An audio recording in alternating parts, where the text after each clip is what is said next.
না, প্রয়োজনে ফখরুল সাহেবের বাসায় গিয়ে উঠবো। আপনাদের নিশ্চয়ই মনে আছে ওবায়দুল কাদেরের কথা। পতিত স্বৈরাচার শেখ হাসিনার প্রধান সিপাহসালা। হাসিনার মতোই দম্ভ আর অহংকারে যেন মাটিতে পা পড়ত না তার। ফ্যাসিস্ট আওয়ামী লীগ বিরোধী কেউ হলেই তাকে উপহাস করত সভা সমাবেশে, ঠিক যেন হাসিনার মতোই এক অসভ্য রাজনীতির ব্যক্তিত্ব। তারেক রহমান আর রাজনীতি করবে না। মাস ছয়েক আগেও যিনি সবখানে হুঙ্কার দিয়ে বেড়াতেন, সেই ওবায়দুল কাদের যেন কোথাও নেই। কর্মী সমর্থক সঙ্গীহীন পতিত সরকার ও দলের নেতা পালিয়ে বেড়াচ্ছেন। ছাত্র জনতার অভ্যুত্থানে দম্ভচূর্ণ হয়েছিল ফ্যাসিস্ট শেখ হাসিনার। 1 ঘণ্টারও কম সময়ে দেশ ছেড়ে পালাতে হয়েছিল তাকে। অথচ 16 বছর দেশে এক ভয়ঙ্কর শাসন জারি করে রেখেছিল হাসিনা। বিএনপি সহ বিরোধী মত দমনে মামলা হামলার হয়রানির পাশাপাশি চলত গুম খুন। গণভবনের চেয়ার আঁকড়ে রাখতে যেন হয়ে উঠেছিলেন রক্তচোষা। অভিযোগ আছে, তার বিরুদ্ধে কথা বললেই খুনের নেশায় মরিয়া হয়ে উঠত। পৃথিবী থেকে সরানোর আগে ঘুমাতে যেতে পারতেন না স্বৈরাচার হাসিনা। আধিপত্যবাদ ভারতের দাবেদারি করায় সেই দাম্ভিক মুজিব কন্যাকে আশ্রয় দিয়েছে মোদী সরকার। অথচ তার নিজের দলের নেতা নেত্রীদের ফেলে রেখে গেছেন হাসিনা। হত্যাসহ বিভিন্ন মামলায় কারাগারে আছেন অনেক মন্ত্রী এমপি। হাসিনার ভারতে থাকা স্পষ্ট হওয়ায় সবাই খুঁজছেন তার সিপাহসালা ও কাউয়া খ্যাত ওবায়দুল কাদের কোথায়।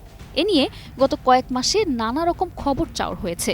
কেউ কেউ বলেছিল দেশ ত্যাগ করেছেন, আবার কেউ কেউ বলছে তিনি দেশেই আছেন। তবে গুঞ্জন ছড়িয়েছে যশোর সীমান্ত হয়ে অবৈধভাবে ভারতে পালিয়েছেন আওয়ামী লীগের সাধারণ সম্পাদক ও সাবেক সড়ক পরিবহন ও সেতুমন্ত্রী ওবায়দুল কাদের।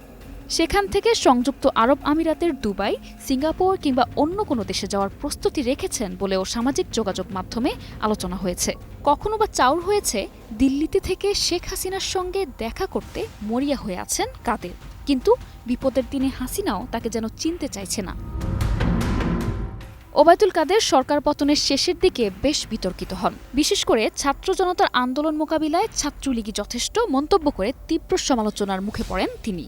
এমনকি নিরীহ ছাত্র জনতার ওপর গুলি ছোড়ার কথাও দম্ভের সঙ্গে বলেছিলেন একসময়ের ফাটাকেষ্ট খ্যাত নোয়াখালীর কাদের।